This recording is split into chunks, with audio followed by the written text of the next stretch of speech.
asalaamaaleykum chers internautes ak téléspectateurs yi nga xamante ni yéen seetaan lii di Rewmi TV dalee nag jàmm si seen émission biir réew mi comme ni ñu koy defee saa su nekk rek seen émission hebdomadaire bi ñuy waxtaanee fànn yu bëri comme ni ñu koy waxee lépp loo xamante ni askan wi dañ ciy gis seen bopp moom la ñu andi fii seen émission biir réew mi ñu waxtaanee ko tey nag suñu émission nag ñu waxtaanee ponk yu bëri yoo xamante ni moom moo ñeel wàllu collectivité locale yi lu ko jëlee ci développement local lépp loo xamante ni daal dafa concerné collectivité yi jëmale ko ci li nga xamante ni mooy élection yi jëm aussi moo nekk tey li ñu war waxtaanee ànd ko samay invité comme ni ñu koy defee saa su nekk may dalal ki nga xamante ni moom mooy Abdoulaye Sagna nekk le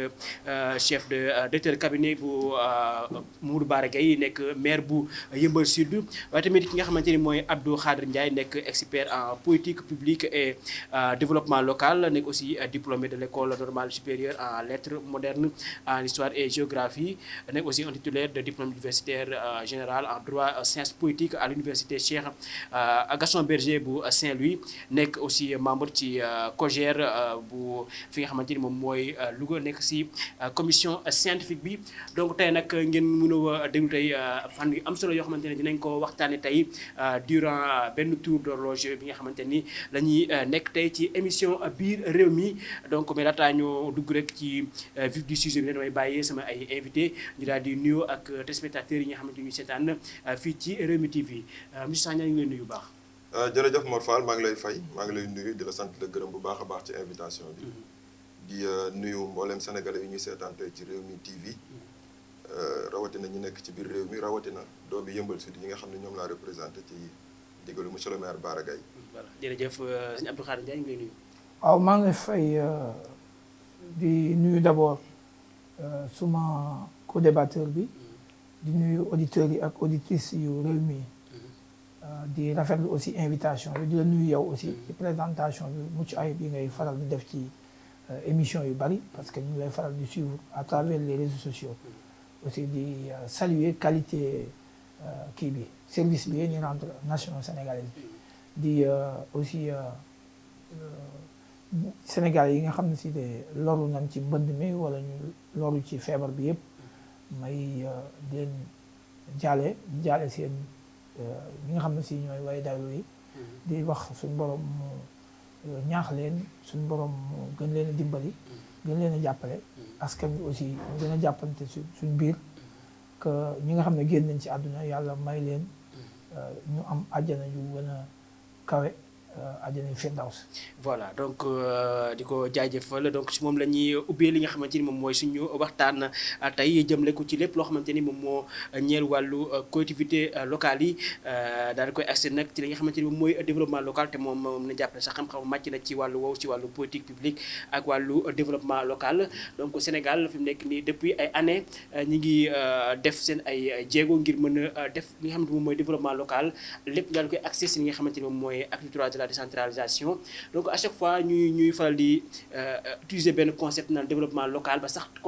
danañu intégrer Sénégal benn institution bi ñuy wax ADL muy agence de développement local donc yow boo amee juste benn aperçu booy def ci li nga xamante ni moom mooy développement local wala benn définition booy jox li nga xamante ni moom mooy développement local en tant qu'expert ban gis-gis ngay wax ci li nga xamante ni mooy développement local ak Sénégal ni ñu koy defee. waaw xam nga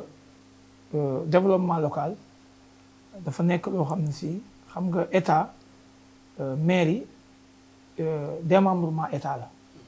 waaye état président de la république askan wi moo koy fal maire aussi askanu goxam moo koy fal donc kon état dafa war a liggéey ak maire yi liggéey bi ñu liggéey à travers ay fonds au moins il y a 3 fonds yoo xam ne si ne ay moyens ay xaalis lay état bi jël du ko def ci collectivité locale yi waaye dañoo seetlu ne xaalis boobu certes mi ngi évoluer positivement mais teewul bébét yi ak bëgg-bëggu collectivité locale yi parce que bul fàtte ne Sénégal avant acte III bi di ñëw ay communauté rurale moo bari woon communes yu bari ñu woon maintenant acte III bi dafa def communalisation intégrale maanaam mooy communes rurales yi dañoo mujj nekk ay communes bi nekkee commune nag moo tax kon Sénégal nekk na ci 557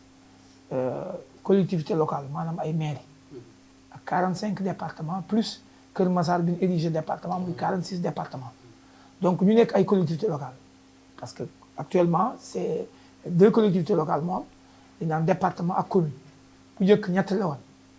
ñett moo amoon bu njëkk avec la réforme de 2013 donc 2 ordres de collectivités locales moo am muy la commune dirigée par un maire et ensuite le conseil départemental dirigé par un président de conseil départemental. Maintenant bu ñu wax développement local ñu ngi bëgg wax ab gox boo xam ne si nekkinam day dox te ni mu doxee mooy ñu nekk ca gox ba ñoo ko war a doxal donte état bi ak partenaires yi techniques et financiers yi ADM bi nga wax ay partenaires la agence de développement municipal ñoom am na projet yu yenn maire yi am ADM moo leen accompagner yaa ngi dégg lu mel ne inondation yi am na ADM rôle bu mu ci joué boo xoolee directeur ADM bi récemment invité nañ ko ci ay chaîne de plateau mu expliqué ba nga dégg sax ba ay nit ñuy wax ne ADM ban rôle nangam yu demee noonu donc développement local bu ñu ko dee wax war na nekk loo xam ne si ne ñiy teg ci gox yi day d'autant plus que dañoo war a dem ci ay élection ñiy teg ci gox yi dañoo war a nekk ñoo xam ne dañ leen faa war a teg non pas pour parloo non pas pour parti politique non pas pour fii nañ bokk wala fee nañ bokk mais ñoo xam ne si leer na ne ñii set nañ ñii am nañ xam-xam ñii am na ni moyen am na ni relation noonu na ni fale njiit ci ab gox waaye lu fal goo xam ne yaa ma neex la parce que développement local lañ wax bu kenn yaakaar ne dañuy jël nit teg ko ci ab gox ay nit jóge ca àll ba ñëw fekk koo ko ca goxam ñu ne ko am avancé loolu amul ça ne passe pas comme ça. donc ci li nga xamante ni moom mooy li ñuy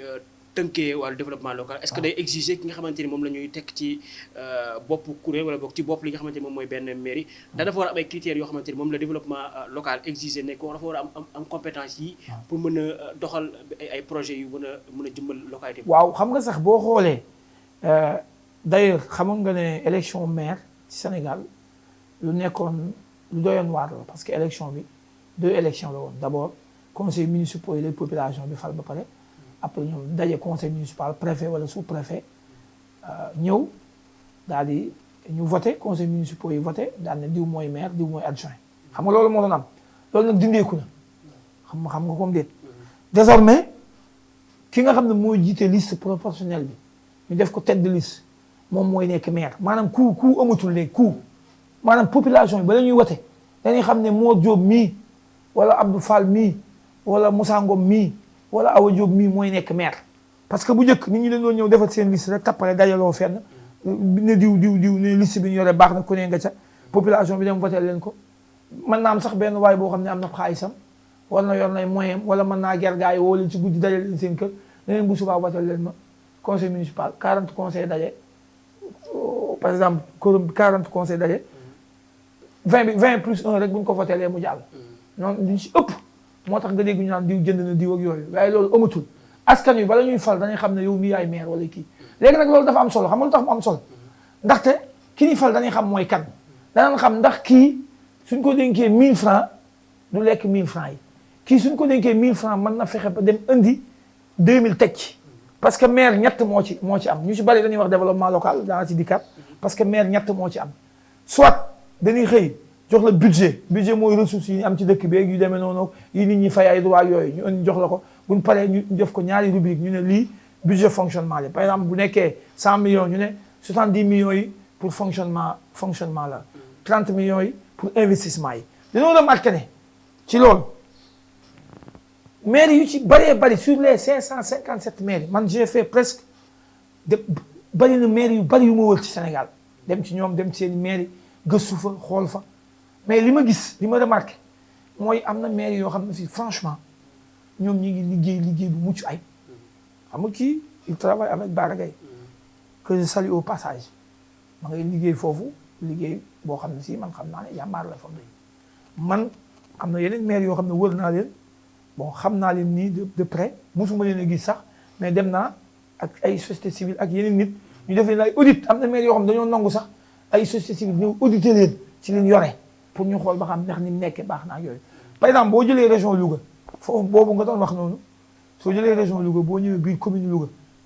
actuellement am na benn programme bu naan PACASEN ñoom xam naa certainement yi waa yëmbal yooyu am nañ ci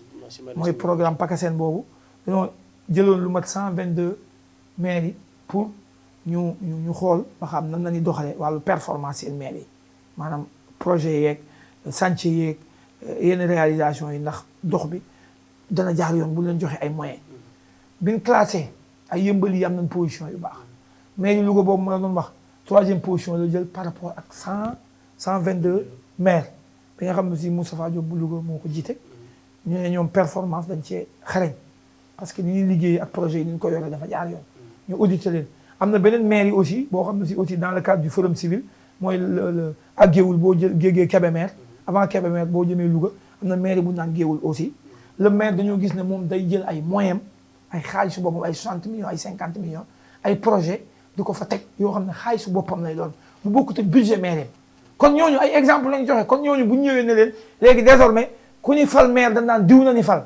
moo fal wala baara nangam moo ne ci liste nangam diw léegi population bi danañ xam diw ak diw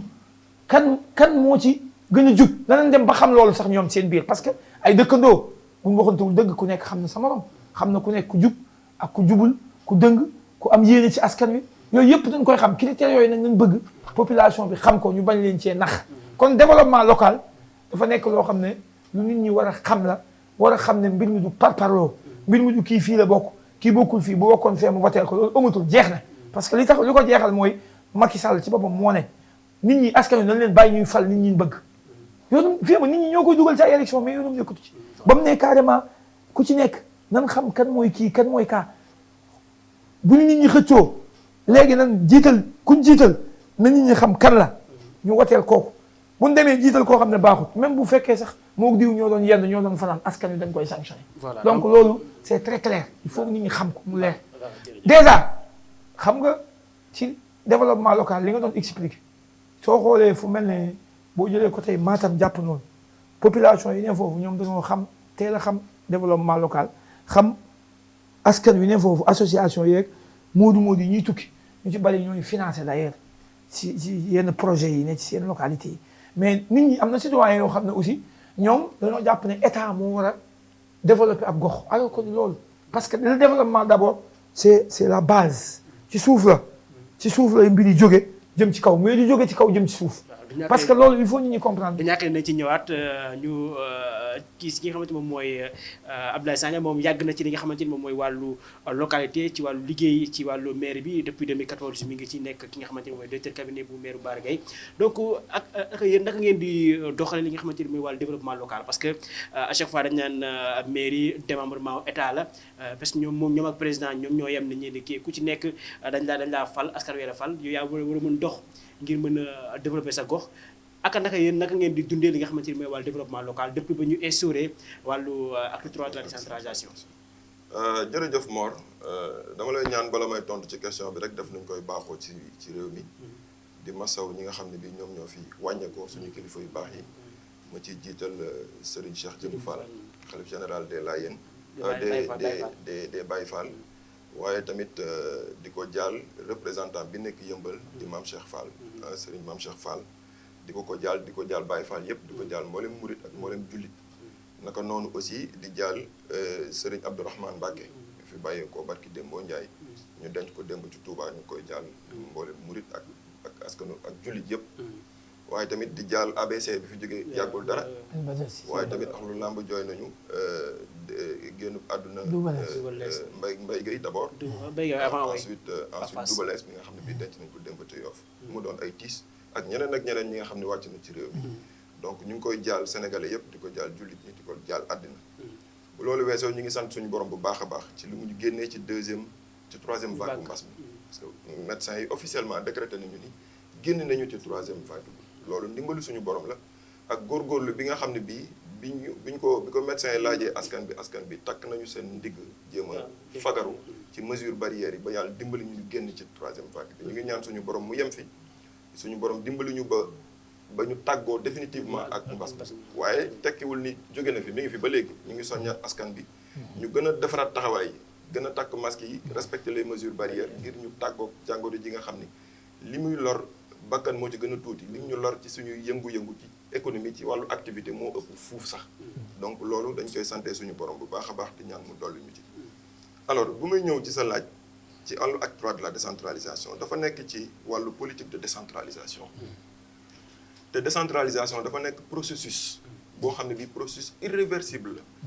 processus boo xam ne c'est érigé en modèle de gouvernance universelle adduna bi yëpp ci modèle de gouvernance boobu la ñu tendre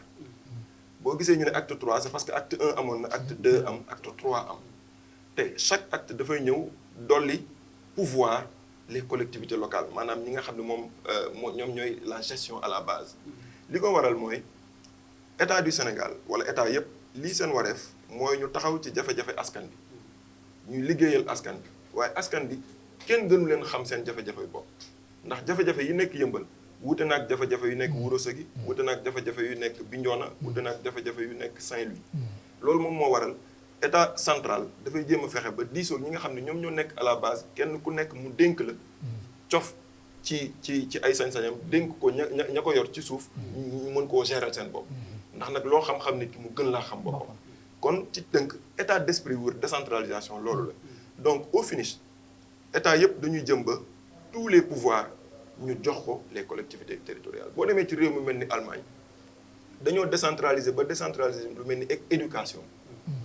les Länder maanaam moom mooy les régions dañu am seen politique éducative bu wuteeg beneen région ndax gis nañu ni culture casamançaise par exemple ak seeni référentiel wuute na ak waa Saint-Louis wuute na ak waa ak waa Louga wala feneen fu mënti doon dem nañu ba pousser ci côté boobu donc li nga xam ne nag mënuñu koo séddoo loolu mooy des ci loxo état central muy sécurité nationale muy politique internationale muy la défense nationale ak lu jëm ci wàllu transport loolu benn collectivité locale mënu koo yoral boppam kon loolu rek moo war a des ci loxoy état kon Sénégal bu ñu defee jéego ba egsi ci acte 3 de la décentralisation lu baax la te acte yi dafa war a continuer ba acte 4 acte 5 parce que le maximum de pouvoir doit revenir aux collectivités locales ndax ñu gérer seen bopp jafe-jafe yi am Yëmbal doomu Yëmbal ñoo ko gën a xam président Macky Sall kon bu ñu leen joxee sañ-sañ bi ba pare jox leen moyens yi à la kulli al ñoo ko war a gën a mën a fajal seen bopp dañ ñëw ci ay exemple ci kanam donc pour dire que ni acte 3 en soi lu baax la mënuñu ko jeter avec l'eau du bain mooy li ñu wax ni jeter le bébé et l'eau du bain mais dañ ko war a saytuwaat dañ ko war a xoolaat bu baax a baax parce que ci première phase dañ nekkoon laaj na ñu évaluer première phase bi mën a dugg ci deuxième phase bi te collectivités locales yëpp yu ñuy jooy te ma nekk au cœur des collectivités locales bokk na ci moyens yi ñu war a transférer àndu ci parce que bu ñu la joxee compétence te joxuñu la moyens yoo ko doxalee dafay sooxe à la kulli àll xëy na nag ñu ci bari dañ naan compétence yi war amul ci au niveau local mais loolu dañ ko war a organiser organisation la laaj pour nit ñi jox moyen collectivité territoriale yi ci suuf beneen bi ci topp mooy dafa am ba léegi ay conflits de compétences entre les différentes collectivités les communes anciennement appelées communes d'arrondissement ak les communes villes les villes dafa am ay compétences yu ñu bokk ba tax na dañuy mbëkkante des fois ci yenn exécution projet yi ak yenn prérogatives yi nga xam ne kenn ku nekk jàpp na ni yaa ko moom te sa morom tamit ci biir code général des collectivités locales wax nañu ni moom tamit am na les mêmes compétences loolu dañu ko war a trancher mais da nga fay gis ci li nga xamante ne moom mooy maire yi mu mel ne ci li nga xamante ne moom mooy domaine de compétence yi nga xam ne dañ leen koy ne yéen a ko moom mu mel ne parce que day am jafe-jafe ci ngir ñu mën a exécuter yenn projets yi donc le problème c'est ndax état bi moom moo bañ a joxe li nga xamante ni moom mooy les moyens wala boog compétence yi nga xamante ne la ñuy wax ne nit ki bu demee uti ji ay projet uti ji ay partenaires am ñëw ñu ne à chaque fois mu jaaraat ci li nga xamante ne mooy état bi est-ce que forcément loolu dafa war a am wala juste li dañoo war a andiwaat yeneen actes yoo xamante ne moom mooy tax nit ki mën na mën demal ba moom sans autant muy xaar état bi. non xam nga acte 3 de la décentralisation mi ngi tënku ci wàllu décentralisation esprit bi mooy ñu fexe ba collectivité locale bi autonome di mën a doxal boppam te du yaakaar beneen moromu collectivité locale am te sax xëy na du yaakaar du dépendre du wéeru carrément ci état ndax bu wéeroo carrément ci état mën na am ay sooxe donc loolu moom mooy esprit bi maintenant li war ci wàllu collectivité territoriale te ñun suñu exemple wane ko mooy créativité kese mooy def la différence parce que boo xoolee commune bu toll ni commune de Yeumbeul Sud commune bu weesuwul 3 kilomètres carrés la matul sax 3 kilomètres carrés amul marché donc amul recette bi war a mën a tax Yeumbeul Sud moom boppam donc bu ñu dee xool ci critères yëpp critère géographique critère démographique kese moom moo remplir parce que li fay yeewu ci askan toll nañ ci 120 000 habitants plus de 100 000 habitants kon loolu jaadu nañu am collectivité mais du critère économique du wàllu activité du dara mais tey comme ça nu mu ko waxee Bara Gaye bokk na ci les meilleurs maires du Sénégal bëri na ay prix yu ñu ko jox yoo xam ne dañ ko ràññee ci wàllu liggéeyam en termes de réalisation y compris réaliser ay mbir yoo xam ne bi laajuñu ko woon sax collectivité locale compétence état central la waroon mais loolu ingéniosité la laaj kon ñi nga xam ne ñoo nekk les maires wala ñu nekk ci collectivité locale dañu war a am créativité bu leen mën a may ñu combler les déficits yi nga xam ne bii moom le code des collectivités locales teg muy ay confusion de compétences au lieu ngay nekk di xëccoo ak ville di xëccoo ak état mais amal créativité d'autant plus que code des collectivités territoriales aussi ak acte 3 de la décentralisation may na maire yi ñu nekk ñu am compétence de la coopération décentralisée la coopération internationale loolu da lay ubbil ay bunt nga mën a génn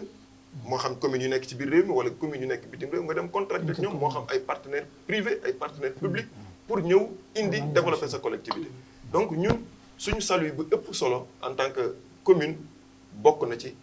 coopération décentralisée boobu donc conflit de compétences yi dem na sax entre les communes et le représentant de l'État c'est-à-dire les pouvoirs déconcentrés de l'État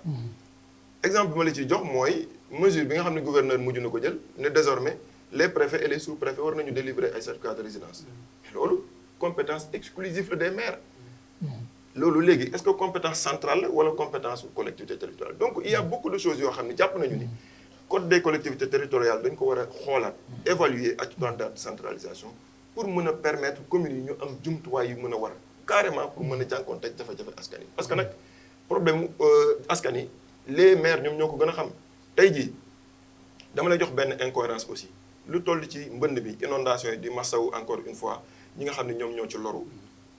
fukki at yi nga xam ni normalement waroon nañu tey nekk ci njombaxtal gi parce que ñu ngi ci programme décennal boo xam ne bii 2012 la commencé woon war a terminer 2022 on est en 2021 ba léegi ñu ngi ci ay stratégie d'urgence ay plan Orsec donc c'est un problème mais moo dee xool population yi bu ñu inondé du ñu dem palais du ñu dem gouvernance ca maire ba lañ jëm alors que ces compétences là ne sont pas données au maire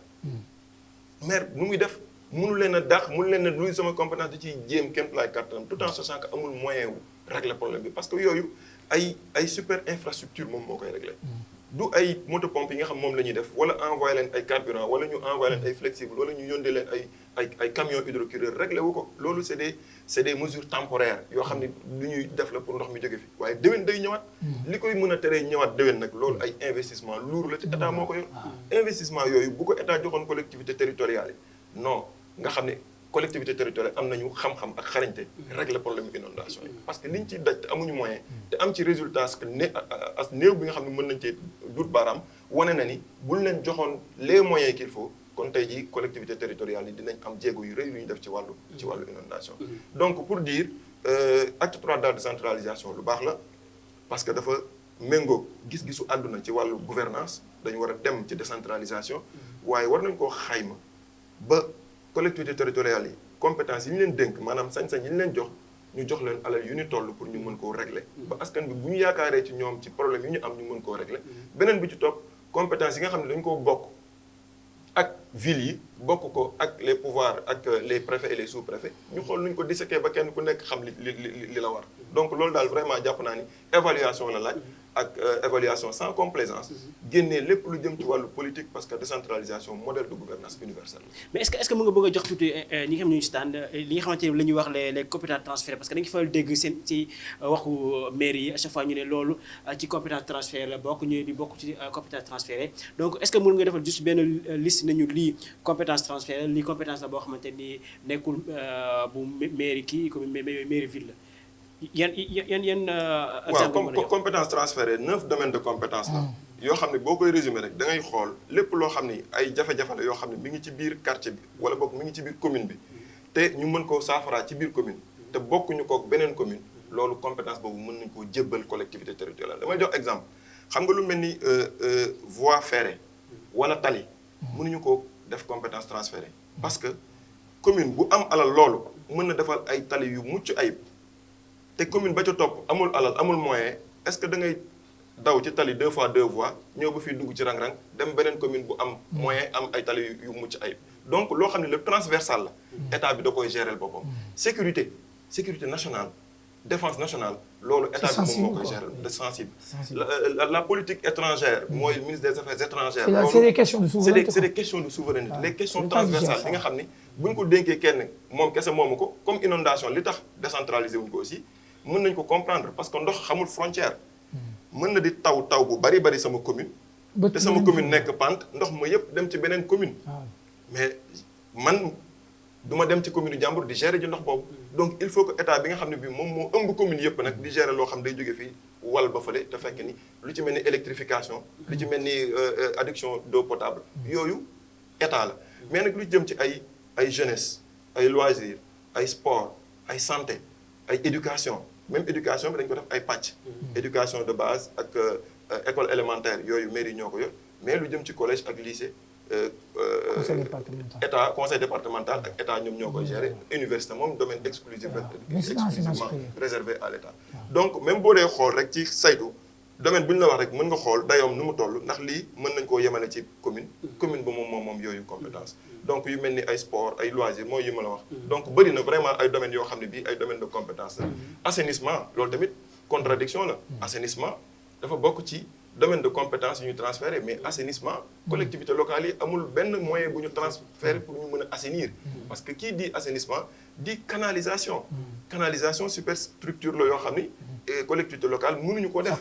ça coûte cher non seulement mais canalisation mënoo ko def à l'échelle communale canalisation dafay transversale day jóge ci commune bi ndox yi dugg ci beneen commune traversé dem yu mel noonu nag état moo ko gérer boppam en terme pratique mais ci biir texte bi dañ ko boole ci compétence transférée alors que état yi jox ñu leen moyens yoo xam ne moom la ñu mën a gérer. voilà dina daal dinañ ñaar ci yow léegi ñu dem ci biir mais yow damay ñëw si directement côté bi nga nekkee muy Louga parce que Louga je pense que ci côté yi ñuy wax région yi la nekk pour ñoom ni ñuy gérer seen ay communes ak li ñuy gérer côté Dakar je pense que am na tuuti différence bu ci am parce que yenn jafe-jafe yu bëri je pense que du ngeen ko faral di am mais yow booy def benn diagnostic ci li nga xamante ni moom mooy la gestion des mairies au niveau des régions parce que dañuy wax ne toutes les mairies se valent mais au moins yéen ñi nga xamante ni yéen a xaw a jege fi nga xamante ni moom mooy ay région de Louga gestion wu mairie yi foofu est-ce que du am li nga xamante ni moom mooy tuuti faille parce que ñoom dañuy jàpp ne fii problème yi bëriwul juste nañ régler li nga xamante ni moom mooy yenn détails yu ndaw yi nga xamante ni moom la population bi soxla mais le reste en termes d'investissement en termes de lii presque duñ ko fal di gis ci yenn régions yi parce que j'ai eu à faire Louga mais pour nga gis yenn infrastructures yi nga xam ne dañ koy gis Dakar lu mel ne ay pavage ay yenn projet yu Promoville ak yu ni mel duñ ko fal di gis ci régions yi ndax dafa nekkul loo xamante ni dafa bokk ci projet wu mairie yu nekk ci région yi la wala boog dafa nekk juste loo xamante ni seen ay mairie amuñu compétence yu def loolu. non xam nga il faut nga comprendre sa waay wax na ko sànq xam nga développement local toujours bees ko day wax il faut ñu mettre des hommes une ressource humaine de qualité ci collectivités locales yi boo jëlee fu mel ne région Louga nga xam ne 3 départements la département yooyu am naa sensu communes yooyu ne ci 3 départements yi presque mu vérifier ma dem ci biir commune yëpp que ce soit biir Linguère Daara Jolof Louga Kébémer Géoul Ndande Cepp Bandeñ bon yaana bari na waaw communes yi ne foofu yëpp mais li ma remarqué mooy certes askan wi am nañ ay problème mais xam nga tey fii ma doo dégg mukk fu mel ni Louga ñu ne dëkk ba taana am na ñu génn seeni kër loolu moom bis bu amee mooy wan na Dakar moom kenn waxtu li waxam booba parce que bon nappe phréatique bi bokkul ak nappe bi am fii parce que fii bari na ci zones yoo xam ne c'est des zones agricoles là aussi foofu laa bëgg a alerter toujours aussi autorités yi parfois les services techniques ñoom rôle bi ñu war a jouer duñ ko def parce que dagg nit jënd kër nga jox ko autorisation de construire te leer na ne yow fi ñu construire baaxul zone agricole la foo xam ne dañ ko war a ñu ji il suffit que mu taw rek mu taa parce que quelques millimètres rek su ko tawee mu taa ko te Louga nekk na foo xam ne suuf la boo xam ne dafa nooy bu tawee même bu fuutaa bala moo mat 30 minutes wala 20 minutes ndox mi demul yoonam donc te teewul ñoom am nañ ci bénéficier wu nañ ci ay projet état yu mel ne ay Promoville ay PUDC yeneen dëkk yi parce que PUDC dans le monde rural dañu intervenir même Promoville rural day am Promoville parce que ci yenn dëkk ville yi la doon kii capitale régionale yeeg ak yenn dëkk yi nga xam ne communes yi nga xam ne am yenn population yi nan waxoon ne mooy critère yi ni éligible pour nga mën a bénéficier Promoville mais état bi mi ngi koy élargir c'est comme le PACASEN aussi mi ngi koy bëgg a élargir pour yóbbu ko ci dëkk yu sori yi yenn communauté rurale yi nekkoon commune léegi yaa ngi dégg loolu c'est une mesure la aussi bu rafet parce que du woon yoon rek ñu ne ñii ñoo war a bénéficier ñii waruñu woon bénéficier d'autant plus que loolu lu baax la lu am njariñ la ci askan wi donc ma rebondir daal toujours ci question ci li nga wax boo jëlee fu mel ne Louga foo xam ne seen budget yi amoon au début il y a de cela 10 ans ci ginnaaw wala 5 ans ci ginnaaw seen budget yi mënuloon a dépasser ay 400 millions actuellement ñoom ñu ngi ci ay 1 milliard jëm kaw donc cela signifie que lan moo waral loolu parce que tout simplement njiit ya fa nekk man loolu laa remarqué parce que budget commune bu dee yokk c'est parce que il y a une ambition soit ñoom ñi ngay créer ay ressources gis foo xam ne si xëy na ne gis nañ ne fii bu ñu ko defee nii xëy na ñu mën ci am ressources yooyu bu ñu ko gisee dañ koy jéem a fexe def ko ci askan wi ba pare aussi xam nga li tax wut maire doy waar xam nga instant bi yaa ngi dégg ay déclaration de candidature bari ci réew mi mais à 90% ñu ci bëri leer na leen ne ñoom mënuñoo def dara ci seen maire yi même bu leen ko joxee sax maire yi ba du dem waaye danañ xëccoo parce que dañ naan naa ko yor su ma ko yoree xëy na budget bi danaa ci mën a def lii dinaa ci mën a def lii alors que c'est pas ça de sa waay mi wax na la ko gis nga maire yi xam nga lu ko yor lu yoru maire ay moyens moo ko yore maire ba nga fay fal day yor xaalisam danga ko ca def wala soit moo am ay partenaires te partenaires yooyu pour nga am ko tamit tu ne dois pas être n'importe qui parce que tey yow soo demee di leb teew mu leer ne bu la lebalee amoo garantie lan moo tax mairie Dakar bii ñu ne fi di coow mairie Dakar est-ce que xam nga avec l'acte 3 mairie Dakar actuellement soow bu amul niw la xam nga soow bu amul niw mooy lan mooy soow moo xam ne si ne maanaam amatul boo ko naanee da nga koy naan comme naanu ndox rek parce que commune d'arrondissement yi waroon ñoom ñoo doon alimenter budget mairie Dakar te arbitrage budgétaire amatul du mairie Dakar moo naan budget nangam budget mairie nangam dama ci jël nangam mairie yooyu ñoom ñooy xool seen budget nam leen neexee ak nañ ko gisee ñu ne mairie Dakar léegi compal nañ leen ci jox nañ leen ci lii beneen bi mooy emprunt la doon mairie Dakar doon def emprunt sur le marché léegi xam nga kan moo leen ko garantir le ministre des finances boobu mooy xool mairie Dakar ne leen est-ce que yéen am ngeen ay garantie yu wan ne buñ leen lebalee deen mën a fay loolu pouvoir discrétionnaire la su leen neexee ne leen li leen ma présenté wóoluwuma ko léegi bloqué naa moo taxoon nga déggoon fi emprunt bu mairie Dakar defoon mu am problème xam nga déggoon nga ko fépp déet loolu problème la woon te xaalis boobu nañ doon jël pour mën cee defar ngan di infrastructure comme ni ko kii waxee donc boo dikkitee toujours li nga wax ci côté mairie Louga yaag ay géewul ak yaa ngi dégg mairie yooyu noonu dañoo am ay maire yoo xam ne dañoo am ay moyens c'est-à-dire ña fa nekk avant ñuy arrivé am na ay postes de responsabilité wala ñoom ay moyens yoo xam ne tey su leen benn partenaire laajee ne leen damaa bëgg a def ab centre de santé il faut ngeen maire bi am acompte il faut mu am contribution bi maire bi fay 60 millions maire bi mën na génne xaalisu boppam teg contribution bi parce que bu ko mënta génne xam nga bu ko budget day prévoir parce que ki xam na luy budget lu mu prévoir lu mënoo koo def mais sama problème mooy Louga ak li mu am si ay profil Louga moo ëpp ay émigré si Sénégal si on peut le dire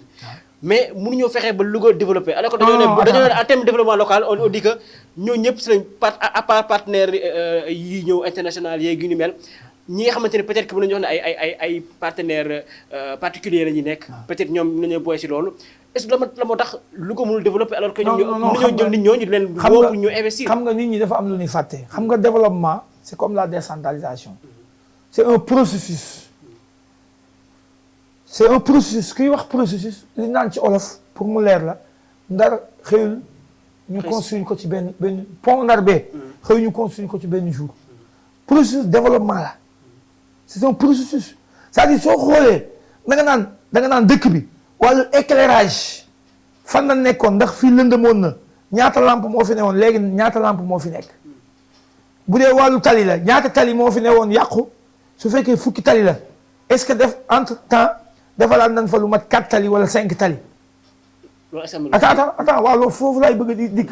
su fekkee wàllu infrastructure sanitaire la su fekkee dañoo amoon benn poste de santé est-ce que amaat na 3 postes de santé su fekkee dañoo amoon benn ESAT est-ce que amaat nañ beneen ESAT yaa ngi dégg su fekkoon amoon nañ benn lycée ndax amaat nañ 3 lycées su fekkoon amoon nañ nangam école élémentaire nangam loolu ngay mesurer performance dëkk te ci kaw loolu déggoo mu wax la ko fi sànq 3e classement ci parmi les 122 collectivités locales moom la Louga classé wu 122 je dis moom la bien. classé wu waaw ci en terme waaw. de résultat Performance. wala en terme de waaw politique. mais attends en terme de performance loolu waxuma ko. loolu Cour des comptes moo ko wax. moo génne benn rapport. ndax li muy dugal xaalis ne commune Louga en terme de performance ay projet ak i chantier li ci commune Louga def ci diggante lu mutul fukki at jéggi na day wa ñoom ñoo ko wax waxuñu ko seen bopp te man loolu suñu àndoon ma woon la ko mën naa cee dut baaraam soo xoolee ci wàllu làmp man mii waxe yow bi may jàng bi ma nekkee xale di jàng Louga xam nga yan làmp moo fa newoon poto yi nga xam ne si kii la woon ban tuuti bant la woon léegi poto bant pour nga gisati ko Louga sax problème la kon am na jéego yu rëy yu am foofu beneen bi mooy benn lycée man laa fa xamoon muy lycée Malick Sall fa laa jàngee fa laa amee bac en 2005 au moins amaan na yeneen lycée centre de santé hôpital régional Amadou Sakhir Mbaye moo fa amoon am na ay centre de santé léegi au moins 2 yu bees yoo xam ne ci quartier périphérique yi sax nañ ko def parce que ñooñu ñoo gënoon a am problème parce que boo jógee quartier périphérique dox lu mat 3 kilomètres doo ko jot ci hôpital régional léegi da ngay génn sa kër dem ci centre de santé ba faju ci kon loolu avancement la. beneen bi mooy. ah waaw attends je vais venir. xam nga tamit il faut nga comprendre ne da nga am budget boo yore day am loo man am loo wuti am loo amut garage boobu ngay wax bi ñu ko doon defar presque 15 ans garage ba na meloon la mel xaaral ma actuellement bu yàggul la maire ba ñëw woo ña nekk ca garage ba chauffeur regroupement des chauffeurs woo leen ne leen seen garage bii ni mu mel parce que ñoom tamit dañoo am seen autonomie parce que ak groupement ay chauffeur la mënoo ñëw rek xëy ne nangam da leen a woo réunion ñoom ne leen seen i doléance indil leen ma ko ñu teg seen i doléance mu ne leen lii laa ci mën a defagun pour l'instant boo xoolee garage Louga boo dugg see pour l'instant te d'ailleurs sax pavage bii nga doon wax première maire bi nga xam ne moo njëkk a calculer ay pavage ci Louga xam nga kan la Moustapha Diop bii nga doon wax actuellement boo demee unité de production de pavage dañ am ñu ngi ko mettre en place bi nga xam ne garage bi dañ cee war a am ñoom garage Louga déjà seen boo duggee seen buntu bi fi regroupement bi amuñu woon sax bureau boo xam ne si maire bi bu ñu ko gisee dafa ñëw daal di teg ay moyens dëkk leen a defaral ab kii nu mu tuddati bureau bu mag boo xam ne si pour l'instant mën nañ faa ne en attendant pour ñu defar kii bi nu mu tuddati defar pavage beeg yooyu parce que situation bi ni mu nekkee woon c'est pas normal moom dafa xam loolu moo tax ñoom bañ koy fal dañ leen woon man du ma fi defi promesse parce que il faut éviter des promesses danaa fexe ba bu lii nekkoon ci 10 mu dem 60 te man loolu laa gëm man bu gëmuma promesse Abdoulaye Wade mas na ko fay wax promesse ñoo ko gëm ñoo ko gëm xam nga je salue le courage de Abdoulaye Wade li mu waxoon ne promesse ñi ko gëm ñoo ko gëm moytu promesse yi parce que tamit wax ay nit wax leen wax a wax bañ leen a wax def moo gën man loolu laa gëm te damaa gëm ne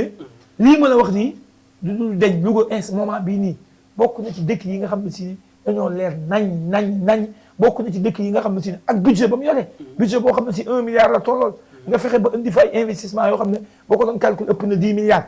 loolu ko amul ambition doo ko def soyons juste et raisonnable maintenant volet bi nga xam ne si nag mooy problème mu maire yu bari te ñu ci attaqué maire yi du yoon xam nga maire lu mu mën kii xam na li ma koy wax ci maire yi la nekk maire rôlam du recruter ay nit à part personnel ba nekk ca mairie ba kii xam na li may wax parce que yoruñu ay moyens yu ñu recruter ay nit ak personnel maintenant man nga créer ay conditions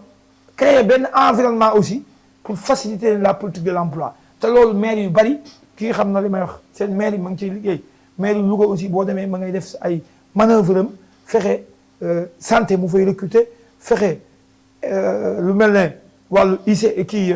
industrie mu fexe ba góorgóorlu ay jeunes di am foofu ay postes de responsabilité te pourtant loolu du woon rôle premier maire parce que xam na lan mooy rôle maire na fexe ba dëkk bi leer na fexe ba xale yi am fu ñuy fooyee centre de santé yi centre de culturel yi ngay wax centre culturel yi ngay wax Louga boo demee actuellement en face mairie Louga centre boobu nekk foofu multifonctionnel la te man bi may xale dama daa dox nii gis ay bëy di taxawaal ak yooyu mais Moustapha Diop ba mu ñëwee dafa dindi loolu fexe ba def fa un centre multifonctionnel ba nga xam ne boo fa demoon yow tey boo toogee foofu mën nga fa boo warul nelaw jotee sax mën nga nelaw parce que da kaa defar c'est ça man loolu laa gëm dinañ ci ñëwaat incha allah dinañ ci ñëwaat donc dañuy ñëw ci ki nga xamante ni moom mooy liggéeyu ki ba wax liggéeyu maire yi donc fi nga xamante ni moom mooy yëmbal jamono ji mel ne nit ñi li ñuy wax à chaque fois ci réseaux sociaux yi moom mooy bilan wu Bara Gaye am na ay coow yu jotoon am ci liggéey yoo xamante ne defoon na ko fa jëmale ko ci extension wu école Madi Ndiaye ci li nga xamante ne moom mooy poste de police bi nga xamante ne def na ko foofu on disait que à chaque fois que ni Bara Gaye n'a rien fait c'est juste li nga xamante ni moom mooy état moo ko fa def Bara Gaye andi na ay wax ci li nga xamante ni moom mooy poste boobu naka lañ ko financé mais boobu ba léegi nit ñi mënuñoo am lu leer ci li jëm ci wàllu extension école Madi Ndiaye boobu ci construction wu poste de santé bi ak li nga xamante ni moom mooy centre commercial bi ñuy def aussi stade bi est-ce que mu nga ñëwaat tuuti ci li nga xamante ni moom mooy quel est le problème à chaque fois les gens demandent un bilan naan Bara Gaye dafa def bilan nangul def li nga xamante ni moom mooy débat wax ci gestion wu maire bi donc c'est quoi le problème à Yeumbeul Sud. Yeumbeul Sud amul problème jàpp naa ni nit ñi la Yeumbeul waa xam nañu ni lépp lu fa am ci réalisation Bara Gaye moo ko fa def amul benn réalisation boo xam ni état du Sénégal dugal na fa ñaar moom amul. c'est quoi le problème c'est quoi parce que. Ouais, mais non loolu c'est pas des propos yoo xam ne dafa jóge ci askan bi mais dafa jóge ci ay adversaires politiques parce que nekk nañ fa nag pendant 7 ans nekk parti au pouvoir représenter le président de la République te état du Sénégal dafa fa dara am nañu gàcce jàkkaarloog askan bi ne ñun suñu président bi ñuy liggéeyal 2012 ba léegi deful Yeumbeul dara loolu nag pour ñu répondre ci loolu dañuy wëlbatiku ni Bara Gaye lii mu def nii kat oto bee di daw de pono bi président moo ko def wala dispensaire bii mu tabax wala poste de santé bi piqûre ca ne président moo ko fa indi wala coton ya loolu la du leneen mais lépp lu fa am comme infrastructure vraiment loolu méritu conseil municipal bi la avec à sa tête le maire Bara Gaye leneen lu ci am ci polémique rek dafay jógee ci adversaires yi leneen si topp mooy bu ñu yàkkamte dañuy defar ñun suñu livre bilan bi sax pare na waroon a génn bu yàgg yàlla dafa dogal Bara Gaye entamé ay chantier ndax wax dëgg yàlla ku ko xam ni 2014 ba léegi lu ñu koy askanale mooy réalisation ci moom la ñu xamee ni ndekete les communes am nañu possibilité réaliser ay infrastructures rawatina commune bi mel ni Yeumbeul Sud boo demee fu mel ni Afia du état du Sénégal du commune moo fa mës a defar benn infrastructure la moindre infrastructure musu fa am musu ñoo xam ne sax Yeumbeul Sud la ñu bokk c'est sous le magistère de Bara Gaye lañ ko yëg en quoi faisant mais wér-gu-yaram moom mooy première préoccupation doomu aadama mais mu tabaxal leen poste de santé alliance Pacoti mooy Cheikh Sidaty Fall Pacoti tabax logement ICP ak femme de charge bi sage-femme bi pour ñu mën faa nekk di faj askanu Afia jóge fa defar fa collège Imam Sakhir Gaye Yeumbeul musul am collège de toute son histoire c'est le premier collège tey jii ñu ngi entamé 2e niveau bi pour mu nekk lycée loolu ay gis-gis la centre commercial bi gën a yàññ ci département de Pikine Yeumbeul la nekk muy centre commercial Al Maktoum ñu ngi jëm ci inauguration bi sax pour l'information les 1er et le 2 octobre inchallah donc centre commercial bu 106 cantines mais ultra moderne équipé de caméras de surveillance lu mel noonu kenn mus koo gis ci biir département de Pikine loolu mooy ambition loolu mooy vision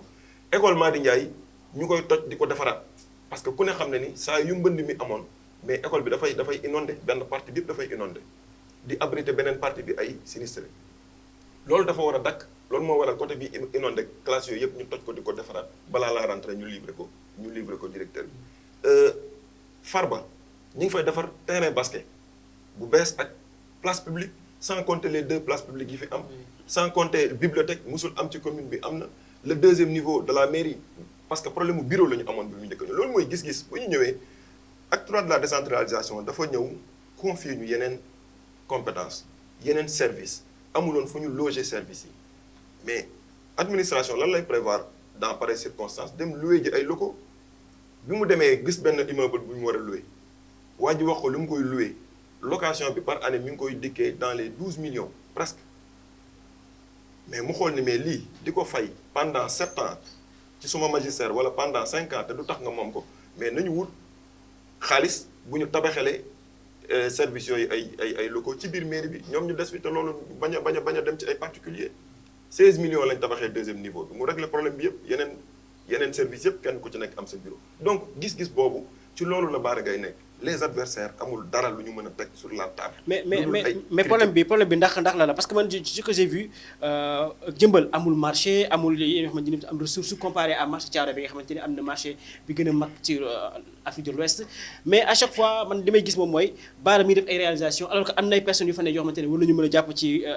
développement de Yeumbeul y a le ministère de l'économie Amadou Hott fa la nekk ci li mu wax ne fa la dëkk donc am na ñeneen mais à chaque fois ñoom ñooy génn di ŋàññi ki nga xamante ne moom mooy Bara Gaye malgré effort yi muy def ngir développer ndax cela veut dire que dañuy loru ñi rek li nga xamante ne moom mooy place bi wala boog dafa am beneen contentieux boo xamante ne moo am ci diggante Bara Gaye ak nguur gi parce que il est du PDS.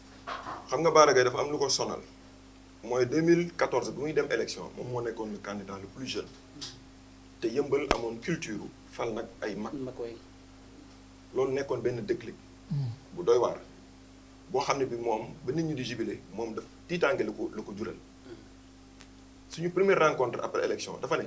nañu def jàngat ci lu tax ñu fal ñu parce que bu ñu ratee boobu étude non suñu magistère dañ koy raté lan moo tax ñu bàyyi fi ñëpp fal ñu te ñoo ci gën a ndaw ñi nekkoon candidat ñëpp mënoon nañu koo jur mais moom la ñu tànn ñu gis ni Yeumbeul dafa bëgg a essayer lu ñuy wax alternance générationnelle dañu bëgg a ñam xale yi xool lan la ñu capable ñu gis ni Yeumbeul nawlu nañu parcours am en tant que homme politique récent mais dugg ci biir parti politique engagé wu ci imposé wu ci ba nekk ci secrétaire général UJTL jóge te nekk ministre conseiller sur les questions de jeunesse donc nit ñi nawlu nañu boobu parcours jóge ci am portefeuille agenda portefeuille relationnel boo xam ne bi nit ñi yaakaar nañu connaissance ak expérience boobu mu am war na mën a apporter un surplus ci Yeumbeul ñun loolu la ñu jàpp comme conclusion mu ne kon nelaw jeex na parce que tey suñu mandat bi ñu yor ce n'est pas le mandat de Bara Gaye c'est le mandat de la jeunesse bis bu ñu échoué bépp ndaw bu soxlaate nekk jeune fille dina la jafe ndax dinañ ne kat essayé nañ ndaw ñi waaye ndaw ñi échoué nañu échec bi du yem ci suma bopp ci boppu jeunes yëpp loolu il faut que jeunes yu Yeumbeul Sud yëpp conscience yi y compris ñi nga xam ne ñooy samay opposant te loolu tey réussir nañ ko alhamdulilah boo doon waxtaan ak Bara Gaye dafa lay wax ni moom il est le premier à être surpris de son résultat 2014 koo waxoon ne lii yëpp dina ko def ci résultat du ko gëm kon tey résultat bi mooy lan egguñu ay élection mais toutes les candidatures déclarées sont des candidatures jeunes alhamdulilah rabbil alamin ay xale rek ñoom ñoo déclaré seen candidature pour wax ne dañoo bëgg a remplacer Bara Gaye kon cela veut dire que jeunesse bi dem nañu gëm nañu seen bopp xam nañu bal possibilité la collectivité am pour nga mën a jëriñ sa askan leneen li topp mooy bañ ko falee ñoom jàpp nañu ne voilà il est dans l'opposition il est dans la dèche du fi def dara nañ ko bàyyi ak askan bi dinañ xool mais dimbalu suñu borom ñëw ak tàggat bi ko Ablaye Wade tàggat ndax fépp foo dégg muy wax mi ngi wax ni ko Ablaye Wade di jàngalee liggéey ak ni mu ko tàggatee ci loolu jël ñi mu àndal ñëpp nekk ay ndaw sacrifier seen lépp di liggéey suba ak ngoon guddeeg bëccëg lenn rek la ñuy jaamu mooy waaw góoru waa Yeumbeul fu mu toog da koy wax Yeumbeul dafa maa yónni yàkkamti ma ci loolu lañ nekkuñ ci leneen moo ko jural bii résultat donc résultat boobu nag du lu ñuy wax kenn ku ci nekk ku ko bëgg a xam da ngay jàpp ci loxoom ba foofu du ne réalisation baa ngi nii nee naa la réaliser loo xam ne du woon compétence am bu ko defuloon kenn du lu tax Bara Gaye def ko collège bu ko maire deful kenn maire bi toog na fi ba jóg fi te def ko d'autant plus que benn maire def ko fi lycée noonu poste de police mais la sécurité ça c'est un domaine exclusivement réservé à l'État du Sénégal mais gis na jafe-jafe yi nga xam ne askan bi ni nga ko doon jànkonteel ci wàllu insécurité fii Yeumbeul fait divers bu fu mënti am da ngay dégg da nga doon dégg Yeumbeul mais tey jii Yeumbeul am na poste de police boppam tey boo fa demee ñu ngi tabax 2e niveau pour mu nekk commissariat pour ñu mën fa di déposer carte d'identité di fa déposer passeport yenn services yi nga xam ne dañ koy soxla ci wàllu police doomu Yeumbeul bañ a déplacé wu loolu mooy vision bi loolu mooy gis-gis bi mais amul lenn loo xam ne wax dëgg yàlla mën nañ ko reprocher en termes de gouvernance leneen li si topp moo nga ma bëgg ngeen bàyyi ci xel te mu am solo loolu mooy au-delà des réalisations dafa am modèle de gouvernance bi nga xam ne bii da ko indi Bara Gaye c'est un maire dans l'opposition nekk ci commune bi gën a tuuti amul marché comme ni nga ko waxee amul infrastructure amul ay recettes fexe na ci biir pexeem ak tàggat bi ko Ablaye Wade tàggat ak ay partenaires am ak ay relations ba def fi réalisation yu ëpp réalisation yi nga xam ne ay maires yi nga xam dañoo bokk ci état am soutien au programme état am soutien au président de la république sax defuñu ko mais li ko may mooy un modèle de gestion concerté participatif mandat bi depuis le début 2014 ba léegi mosu leen dégg mouvement d'humeur bu jógee ci benn corporation bu mu mënti doon dem di jàkkaarloog maire di xeex amul leen rek moo ko may lépp lu mu xalaat day woo ñamu concerné waxtaan ak ñoom comme ni ko sawaay waxee sànq ci maire ak les chauffeurs ba pare jël ci décision musul jël décision te concerté wala ñi nga xam ne ñoom la war a concerté moo tax opposition jéem nañu lu ne. mais mënuñoo fexe ba jam ko fenn parce que ñi nga war a yëkkati pour ñu janoog ñoom day fekk mu jiitu ci. mais dafa mel ne jam nañ ko fenn parce que temps maa ngi dégg coowal certificat de résidence yi xam naa su lay jógee dugg ci wàllu politique bi ci certificat de résidence dina ay coow ñu ne foofu am na ay coow yu fa am ay fraude yu fa am ci yenn yi ñenn ñi da ngay ñëw bëgg a déposer duñ la jox ba sax am na kenn ku doon andi ay leeral sax ci yéen seen officier d'état civil yi di andi leeral ci mbir yooyu donc mbir mi nan la demee ndax c'est sûr que daam ñoo xam ne dañoo ñëw bëgg a déposer joxuñu leen wala ba dafa am beneen mbir bu ci amaat ci ñenn ñoo xamante ne dañuy def ay lot de certificat de résidence ne dañuy def ay projet xaw ma ay financement yooyu yëpp dégg naa ko fa donc mbir mi nan la demee ba tax ngeen xaw a bloqué tuuti li nga xamante ne moom mooy wàllu délivrance certificat de résidence yi. waaw bala may ñëw ci loolu dama doon terminer juste pour dire que ni yëmbal lépp li nga xam ne jafe-jafe la ay doomam bu ñu dajaloo dañ koy régler seen bopp. dama bëgg a jël rek exemple inondation yi c'est vrai que du compétence transférée waaye les stratégies locales dañoo efficaces ren ji yëmbal bokk na ci communes yi gën a inondé ren ji bokk na ci at yi ñu xam ne ci la ñu gën a noppaliku surtout ñun collectivité locale ren la effet yi gën a atténuer xam nga lu ko waral doomi yëmbal yëpp dañoo dugal seen loxo ci inondation yi tout le monde amul benn point bas booy dem du Afia 1 du Afia 5 du Alwar du Terba du Jidda fenn fooy dem te doo fekk dispositif xam nga lu ko waral parce que tous les hommes politiques dañoo wàcc sur le terrain avec des moyens jox ko askan bi loolu bu ñu ko dëkkee woon pendant 7 ans ndox mi jóge fi tombe nag mooy waral ay gaaf on peut dire ñan la opposition bi la wala ay doomu yëmbal lañ nekk rek mais doomu yëmbal yi nga xam ne ils sont dans l'opposition ils sont dans l'APR tous les responsables politiques génne seen i moyens sans complaisance moo tax ren dañoo noppalu tombe nag moo waral ay gaaf année électorale la mais am na yaakaar ni du fi yem dama lay jox benn exemple taw bi mu bëree ba baare ba sonal askan bi dëkk wetu marché bu dañoo génn baare tali bi ne ñun du ñu fanaanti ndox mi tey le ministre Amadou Hott doogu ñëw jël caterpillar déblayer barax bi nga xam ne barax bu doy waar la boo xam ne bi depuis 2014 mi ngi fa di tere ndox mi di jàll mais bañ ko déblayer pendant 5 jours ndox mi dafa commencé di dem est-ce qu'il fallait attendre ba situation bi toll foofu pour ñu agir donc pour dire que ni nit ñi kenn ku nekk la war boo ko defee non problème dootul am mais boo dee xaar ñu wax la ko nga doog ko def wala ngay xaar sa soxla jot da nga soxla askan bi pour ñu watal la nga doog ko def loolu moom mooy suñu jafe-jafe mais ni ñu ko songee ren bu ñu ko doon ni songee chaque année kenn du ko waxati li ma ci naqari rek te metti ma ci mooy déwén dañ cee nar a wéetati ndax ñoom ñëpp duñu leen gis déwén mais ñoom ay doomu yëmbal lañ dañu war a yëkkati seen alal ni ñu ko defee ren ñu continuer ko noonu askan bi noppalu ren ji yëmbal bu tawee 2 jours 3 jours kenn ku nekk mën ngaa duggaat sa kër dama lay jox ay exemple firnde yu leer Madi Ndiaye chaque année da doon abrité ay sinistré ak école Abdou Ndiaye gis nga loolu chaque année da doon am ay sinistré tey amul te pourtant ren mbënd maa ngi fi bëri na bay bëgg a dee c'est parce que effort yi ñu ci def ak xaalis bi ñu ci dugal dafa bëri loolu warul dakk te ñu ko def ñëpp ay doomu yëmbal lañ donte ci ay parti la ñu nekk am seen ambition politique mais loolu bu weesoo li leen war la ak askan bi dañ cee war a sax donc pour ñëw ci wàllu résidence yëmbal mosul am problème résidence loolu rumeur la boo xam ne waa APR ñoom ñoo koy véhiculer te duñu bëgg a profiter ci benn légèreté man loolu laa ko jàppee bi nga xam ne bi moom la état décidé ni les préfets et les sous-préfets dañu war a délivrer résidence mais même loolu sax bu waree am dañu war a xool collectivités yi nga xam ni askan bi dañoo am jafe-jafe am résidence man benn jour génn naa def sortie ma ne je prends au défi quiconque bépp citoyen yëmbal waa bu wax ni man ñëw naa ci mairie bi yore sama domicile soxla résidence te ñu xañ ma ko amul la preuve monsieur le maire Bara Gaye woo na un adversaire politique waxuma un militant de l'APR un adversaire koo xam ne candidat la à sa succession muy Omar Sow bokk APR ba mu ñëw ba mu koy délivrer résidence moom moo ko délivrer en personne ñu photo dugal ko ci réseaux sociaux yi ñoom ñaar kon ki mën a délivrer certificat de résidence sa adversaire bi nga xam ne fa nga toog la bëgg a toog mais doo ko xañ ay militants rawatina ñu dëkk ci commune bi jóge ci jox ay instructions fermes l'officier d'état civil ne ko coowal résidence bëgguma ko dégg ci suma commune loolu coow li sax commencé ko loolu moo tax ma def acte bi képp ku soxla certificat de résidence jox ko loolu coow li jeex na mais nag ay responsable politique APR bu ñu ñëwee indi classeur ay photocopie carte d'identité nit ñi ñëpp dañoo bëgg certificat de résidence attention mu leen ñu fonto demal nga jox kenn ku nekk photocopie mu ñëw bu ñëwee ñu jox ko mais bu mu wóoree ni kooku dëkku fi mais doog ko jox parce que nag officier d'état civil bi pour toog ci kanamam bu la laajee ñaari question nga xam ndax dëkk nga koy dugg man bu ma demee Louga di wut certificat de résidence bu ma fa toog ak officier d'état civil bu ma laajee ñaari question rek la may laaj nga xam ndax dëkk naa fa wala dëkk mu fa bu ma fa dëkkul nag du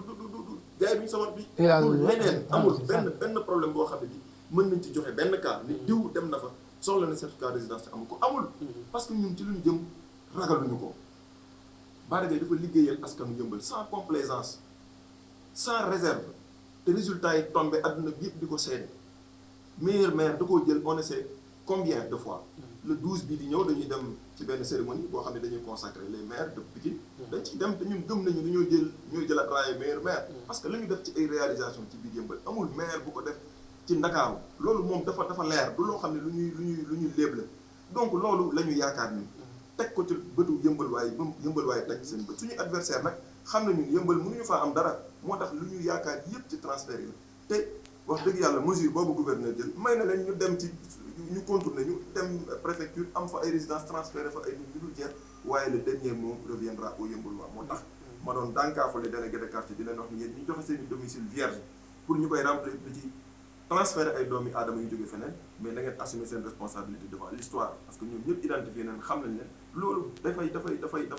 saltel le jeu démocratique. sànq saway wax na ko sànq. ñi nga xam ne ñoom ñoo fa dëkk di fa yeewoo bàyyi leen ak seen sañ-sañ ñu xool ku leen neex ñu tànn ko. parce que nag tànneef bu bon dañ koy assumer tànneef lu ñuy assumer la. bu baaxee nga assumer ko bu bonee nga assumer ko. boo tànnee maire mu dem ba ci biir mu xam ne dafa bon it yow na nga assumer ni man mii mën maa ko choisir. mais bu fekkente ni ñeneen ñoo la ko choisiral mais loolu dañ lay porter préjudice te loolu la ñuy bañ. xeex boobu nag dañ ciy woo ñëpp ñoo ko war a bañ. c'est vrai que liste yi commission bi suba lay tëj mais am na yeneen étape bisu élection dina ñëw képp ku fa ñëw jóge feneen ñëw di voter foofu dañ koy digaale ak yow loolu yëpp dafay wax naa ko ci keroog sous-préfet nee naa ko ça c'est des précédents dangereux yii nii moom mooy indi violence électorale. parce que nit ñi dañuy gis ay injustice di ko accumuler ba bisu vote ngay xool ay ñeneen ñoo xam ne yeewoowuñ fi bokk leen jafe-jafe bokk leen destin ñu ñëw di la tànnal ki nga xam ne moom moo la war a dafa ñaaw loolu dafa ñaaw loolu citoyen bu ne waru koo nam donc loolu moom mooy jafe-jafe bi mais li ñu mën wax foofu suba ak ngoon ay intox la parce que tamit bu ko deful du ñu exister l'opposition n'a jamais existé pendant le règne de Bara Gaye amul.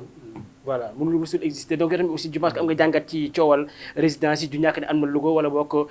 fenn foo xamante ne am nga fa ambition pour nekk fa maire wala boog nekk fa conseil du genre xam-xam ndax am nga ambition yooyu donc yow aussi ban gis-gis ngay am ci jamono ji ñu jëm ci wàllu élection ku ci nekk di ŋaañ sa morom ku ci nekk di kii sa morom politique bi ñi ne wax ne dañuy déposer ay liste parallèle président nekkee dafa déposer donc yow ban gis-gis ngay am ci politique bi jamono ji mu nekk politique ŋaaññante ci 2022 bi ñu jëm ci élection. xam nga sa waay analyse bi mu def dama koy rafetlu gis nga far fenn du tee nga wax dëgg ndaxte dëgg yàlla moo ko moom ñun moomuñu ko nit da ngay wax dëgg te yàlla tax boo waxee dëgg nit ñi dañuy xam ne wax nga dëgg waaye boo waxee lu dëgg moom ay fen moo fi nekk amul ci diggante bi dañ naan plus moins ni plus ni moins c'est une façon de parler donc certificat de résidence yi xam nga li mu la wax nii ne la officier d'état civil dafa am pouvoir boo gisee maire bu ñu ko falee principe du déroulement fonctionnel lay am maanaam le maire c'est une autorité locale c'est un représentant de l'État ñu bari dañuy fàtte casquette boobu officier d'état civil la mën na ko délégué keneen mais ki mu koy délégué quartier bu ne c'est pas pour rien muy am ay délégué de quartier yooyu ñoom boo demee mën nañ la wax attestation ay attestation yu wan ne mais tel quartier man attesté naa ne diw mii fii la dëkk xam na ko su ñëwee maire bi du dutewu question yi mu lay wax wala adjoint ñu jox la ab certificat de résidence mais jël ay nit ca àll ba kenn xamul fu mu dëkk xam nga ne fu mel ne Louga wala Podor génnee nga dégg coow la Podor xam nga ne ñu sant Taal ak ñu sant nangam ak nangam ñoom suñu fa gisee beneen sant gis fa beneen nit à moins que mu ne jigéen bu fa sëy si boobaa danañ ko xam danañ mën a xam ne kii dafay sëy si bu boobaa posé wul problème yow ku sëy sa kër boo ko defutal certificat de résidence loolu mënut a posé problème ñii danañ xam ne boo chef de quartier ba xam na ne fa la dëkk diw ko jur jabaru diw la loolu du posé wu problème mais jël ay nit def leen ci oto xam nga li xew Podor gis naa ci Facebook yi xam nga réseaux sociaux yi moo tax lu bari léegi tappale yi feeñ ñu jël ay nit lu mat 300 déglu ma Racine Sy ci boppam man li may wax nii du lu may nëbbatu lu gis la ci mu ngi ci réseaux sociaux yi boo tàppee gis ko jël lu met ay 300 personnes jël yóbbu leen ca commune Podor pour ñu bëgg ñu inscrire foofu wut ay certificat de résidence pour lan préparer élection waaye léegi yow loolu boo faloo en âme et conscience xam nga ne falu nga mais ñu dëkk ci dëkk ba faluñu la loolu lu ko gën a garaaw est-ce que xam ngeen amul maam loolu ñàkk gëm sa bopp loolu maanaam saaga askan wa nga dëkkal la pour lan parce que am na jigéen ju fa nekk maire Aïssata Tall Sall moo fa nekk maire ma nga fay def yow demal nga def nga bàyyi ak peuple bi ñu arbitré mais boo gëmul sa bopp da ngay dem li ko kii wax Bara Gaye ma nga sa fa mu dëkk ñoom ña fa ne ñoom ñuy xëccoon buñ gëmul seen bopp dañuy dem transféré ji ay nit jël waa golf wala jël waa population feneen Kër Massar andi leen foofu jour voté ñoom boo leen taxawloo ci mbooloo mi sax ñuy gestoo ñuy xoole parce que xam nañ dëkk xam kii wu leen wax dëgg la mooy la ak day xew poto lu ñuy ñaawlu la beneen bi mooy nga gis waaja ay nitam di ñëw di inscrire nga jël ay nit fay leen xaalis naan leen dal leen ci kaw nit ba pare nga feeñ ñu jàpp la nga bëgg a tuumaal nit ne diw moo ko def gis nga xam nga ne Racine Sy lii mu def Podor dafa ñaaw defoon na ko ca élection 2014 ñu gagné ko mu bëgg a ger ay attekat pour verdict cour d'appel bu Saint-Louis jox ko ndam ci kaw kanam Aïssata Tall Sall parce que waa Podor moom lañ fal lu tax waa Podor fal ko c'est parce que dafa dem nekk ak ñoom peut-être waa Podor dañoo gis ne kii moo gën ci ñoom moom na dem liggéey rek bu gisee ne bu tegee lu gën a wóor ne loolu liggéeyul wala man maa ko gën a man askan wi fal ko gis nga askan wi buñ leen bàyyee xam nañ ku baax ak ku bon ak ku tane bis buñ juumee tamit bu élection ñëwaat ñu xam ne dañoo juum ñu jël seen i responsabilité comme ni ko gis nga certificat de résidence yi maa ngi alerté président il faut qu'on fasse très attention parce que processus électoral ku yaakaar ne si foofu la yem kii wax na ko de processus électoral début bi bu fekkee dafa am ay problème ñu bàyyi ko après ci kanam ay tractation moo koy émaillé lu ne mën na ci xew parce que Podor dégg nga ñu ne am na ay nit ñun gaañ ak yooyu parce que ñun gaañ effectivement d'après information yi ma jot ca quand Aïssata Tall Sall dañ jot parce que ñoom ñoo ne du nangu ay nit ñu transféré plus de 300 électeurs mi ngi fii am naa ko sama portable mën naa la ko woon seen tur yi ñu ngi fii ci ay liste dugal nañ leen ci Facebook bi ñoom xam nañ dofuñu buñ liiree ay tur danañ xam ne ñii fii nañ dëkk wala dëkkuñu fi yenn sant yi rek nañu xool xam ne dëkkuñu fi mais dëkk Sénégal nag am nañu ko yàlla binde noo xam ne dëkk boo dem dafa am ay sant yu ëpp ca gox boo dem tey fii boo fa demee day am ay sant yu fay ëpp donte mën na am ndax benn nit bu jógee bu sant nii dem ñëw fii parce que cohésion sociale sax moo tax Sénégal nit ñi sant yi jaxasoo nañ lépp mais nag attention loolu war nañ koo xoolaat loolu ñaaw la Racine Sy li mu def lu ñaaw la lu ñaaw a ñaaw lu ko gën a ñaaw amut man ba ma ko gisee daanaka jooy laa doon bëgg a def parce que def nga ko koo xam ne si ne sa sœur la jigéen la ay nit ñoo dem wóolu ko fal ko muy liggéey yow nga ne yor sab xaalis di ko lekk nekk Dakar di luy ay nit di yóbbu foofu loolu mooy lan. loolu ñaaw la ni nga signalé 2000 moo est-ce que da nga am ambition mairie benn wax na ci biir Sénégal wala boog mairie bu xamante ne Louga la ndax da nga am ambition jamono ji rapidement ñu tënk parce que. 2000 non man dama lay wax li fi nekk man boobu pour dire vrai mairie ba nga xam ne si ne bu Louga la dafa am ku fa nekk. di fa liggéey te ma gis ne diggante bi mu fi nekk ak léegi li mu fi def pendant presque 40 ans 40 ans laa lay wax nii parce que ñun tamit am na lu na daaj ji comme ni ko kii wax lu ne fànn kenn du ko jeex ñun gis nañ ne la mu fay def wax dëgg yàlla gisuñu keneen koo xam ne si bon am na ñu fa dégg ñuy déclaré ne candidat lan am na ci koo xam ne ancien inspecteur impôt et domaine la te moom lañ tuumaaloon ci affaire ay 94 milliards moom lañ dégg ne bon dafay ñëw nee na candidat la ca mairie ba waa Louga ñooy tranché danañ xool ba xam ku jub ak ku jubul ak kun yaakaar ne am nañ ci yow yaakaar ak ku àndoon ak ñoom ci début ba parce que Bara Gaye bii mu wax UCL la nekk Moustapha Diop nekkoon na fa comme na mu fa nekkee woon ay jeunes lañ yoo xam ne tamit wax dëgg yàlla coow lee fi nekk ay ambition lañ am ca bani xale xaaruñu gis nga Sénégal li koy bëgg a yàq mooy nit ñi nga xam ne dañuy xaar bay bëgg a màggat am 50 ans 60 ans naan dañuy xëccoo fekk dañuy nangam di làqatoo di wut fu ñu wër ak yooyu ñoo nar a yàq réew mi ni ñu alerté population bi ñu def nànk xam nit ñi leen di utiliser pour seen i bëgg-bëgg ak nit ñi nga xam ne dañuy politique di làqatu ñu xam ko. yaa koy jàppale. non man mais Moustapha Diop moo fa nekk lu question jàppale moo jàppale askan wi moom nañ xam ba mu amee 13 ans ba léegi mu nekk ci Louga di gëtt moom nañ fa xam ñi wax fii yëpp ay sàcckati xaalis lan woon sàcc xaalis fële wala ñu tuumaal leen ñuy daw di ñëw pour ku leen làq askan wi bu leen làq kenn ku jub nañ leen jàpp Macky Sall bu làq kenn ku jub dóoral mu daan man loolu mooy li ma gëm nga tàggatu wala benn yoon waaw donc li ma bëgg a wax mooy di ñaaxaat askan wi ñu xam ne élection yi ñu jëm ñu def ci attention jël seeni responsabilité xam ne fal dafa nekk lu doy waar boo falee nit mu baax nga tàcc boo falee nit mu bon nga am loo rëcc pour rectifier beneen bi aussi mooy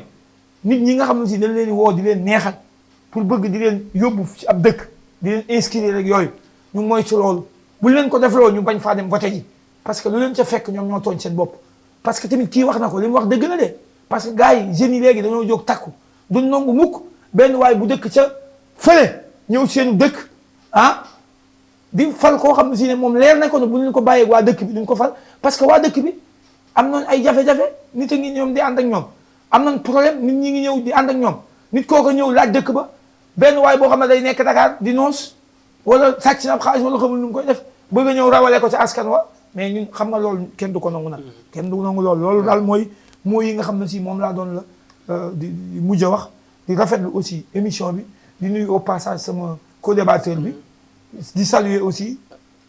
di ko wax ne ko aussi ne ma nuyaaleel Bara Gaye di ku jàmbaar aussi ca fa mu nekk. voilà donc nga tàggatoo wala benn yoon rek xanaa question bi ngay kii à 30 secondes rek boole ko ak tàggatoo bi muy Bara Gaye ñu waxoon ne day fekk ñu Macky Sall. waaw xam nga Bara Gaye li ñuy wax ci moom dafa bari trop léegi sax dama ci dégg yeneen rumeur ñuy wax ni Bara Gaye PDS du ko investir ci biir local yi ñu jëm loolu xaw ma nu ko nit mën a xalaatee ndax loolu jëfi traître la te PDS du parti traître PDS sañu ñu def loolu Bara Gaye li mu enduré pour le PDS amul tey benn responsable politique PDS bu enduré lu toll noonu au prix de sa liberté te dina 6 mois fekk frère am Karim Wade en prison jóge ca yónnee nañ ko kilifa gu ne pour waññaar loxoom pour réduire ko en silence wala mu fekki le régime en place mu lànk teg nañ ci table bi alal ju dul jeex pour mu dem mu lànk nekk maire def résultat yu gën a rëy ci Sénégal ci maire yi fi ne ba pare askanale ko PDS kon PDS li ko waraloon Bara Gaye mooy di ko cëral waaye pas di ko trahir moo tax loolu xalaat ko sax du xalaatu nit PDS sañul jiital jëmbal sud bi keneen ku dul Bara Gaye loolu bu demoon ba seytaane dugg PDS ba mu nekk ci boppam sax bu ñu ñëwee section PDS dañuy amee problème ndax section PDS ñoo dul nangu loolu foofu traite amu fa ñoom xam nañu li Bara Gaye daj pour le PDS la mu fa daj kenn daju ko fa ñam fa fekk moo ci gën a ndaw wax naa la ko sànq bu muy ñëw di adhéré biir PDS ña fa nekk responsable fekk nañ ñu def 30 ans 40 ans de carrière politique yàlla dimbal na leen nag seen ndam yu gën a rëy dem nañu ba gagné mairie mais bu ñu demee ba am doom seen biir bu transcender arrondissement bi département bi région bi ba am envergure nationale ak internationale loolu sagu responsable politique bu PDS yu Yeumbeul Sud kon ñooñu li leen war rek mooy ñu aar ko yiir ko jiital ko toppatoo ko ba lépp li nga xam ne bii Thiès amoon na ko ci Idrissa Seck Bara Gaye indil ko Yeumbeul ndax mën na ko lépp li nga xam ne Macky Sall Fatick am na ko ci moom Yeumbeul am ko ci Bara Gaye ndax ñu loolu mooy suñu combat tey loolu moo war a nekk combat bépp PDS man ci biir Yeumbeul Sud heureusement ñoom ñëpp comprendre nañ loolu donc loolu vraiment c'est un faux débat le moment sera venu li am solo rek mooy Bara Gaye dafa am ambition pour Yeumbeul digganteem ak ambition nag xajalu ci kenn amul dara lu mën a tax lu mën a dox ci digganteem ak ambition bu mu am pour askanu Yeumbeul Sud donc ci loolu nag vraiment maa ngi lay remercier bu baax a baax ci invitation bi di la encourager di rafetlu format émission bi ak seen liggéey bu baax di dellu di gërëmaat askan bi nga xam ne moo ñu doon seetaan boobu ak léegi di ñaan yàlla li ñu fi yëkkati ci kàddu mu doon luy jariñ lépp li nga xam ne tamit njuumte la nañu xam ne rek doomu aadama moo ñu tëddee waaye c'était très loin de notre intention maa ngi lay sant la gërëm bu baax a baax. voilà donc jërëjëf sama invité yi nga xamante ne daan dalal tey muy ki nga xamante ni mooy Abdoulaye Sagna nekk directeur de cabinet bu mairie de Yeumbeul Sud Bara Gaye doon dalal aussi ki nga xamante ni aussi mooy sëñ Abdou Khadre Ndiaye nekk expert en sciences politiques nekk aussi fa nga xamante ni moom mooy COJER bëggoon nañu nag développer bu baax a baax mais heure bu moo ñu ko mayul xam naa dinañ am beneen jotaay boo xamante ni dinañ gën a mën a xóotal waxtaan wi di leen jaajëfal yéen ñi nga xamante ni yéen taamu lii di seetaan lii di Rewmi TV à travers votre émission biir réew mi di jaajëfal képp koo xamante ne yaa ngi ñu topp suñu réseaux sociaux yi leen wax ne wéy leen di def seen abonnement aussi def seen ay commentaires ngi mën di joxe seen ay impression ci émission yi leen jox di daje la semaine prochaine ci beneen thème ak yeneen invité fii ci Rewmi TV